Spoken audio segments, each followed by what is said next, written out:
Hello, আমি পূজা রাজগঞ্জ কালীনগর থেকে একটি ছোট্ট বেকরি চালাই। তো এটা ছিল আমার কেকের সেকেন্ড পার্টটা।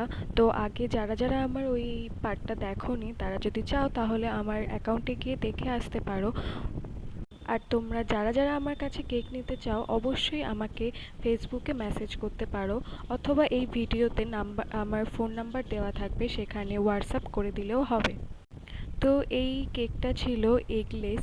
তো তোমরা যারা এগলেস কেক নিতে চাও তারা অবশ্যই আমাকে আগে জানাবে যে আমাদের এগলেস কেক লাগবে।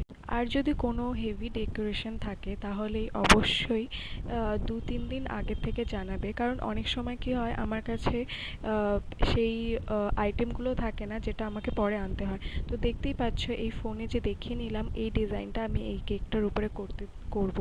তো আমাকে এই ছবিতে একটা বুনু পাঠিয়েছিল, মানে যেই কেকটা নিচ্ছিল, তো সেটা দেখেই আমি করছিলাম। তো তোমরা দেখে অবশ্যই জানাবে যে কতটা কি সেম করতে পারলাম কি না কেকটা। আর তোমরাও যদি চাও তোমাদের পছন্দ মতন এইভাবে ডেকোরেশন আমাকে পিকচার দিয়ে নিজের ইচ্ছে মতন ডেকোরেশন করিয়ে নিতে পারো আমাকে দিয়ে।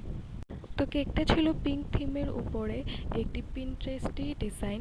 তো কি হয় অনেক সময় আমি নিজের ডিজাইনই অনেক সময় সেম টু সেম ক্রিয়েট করতে পারি না, তাই আমি সব সময় যারা আমার কাছে কেক নেয় তাদেরকে আমি বলে দিই যে এটা কিন্তু সেম নাও হতে পারে, একদম 100% সেম না হলেও 90-95% আমি সেম করে দেবো। কিন্তু সেই 5% আমার দ্বারা হয়তো সম্ভব না, কারণ সবার আলাদা আলাদা কাজ হয়।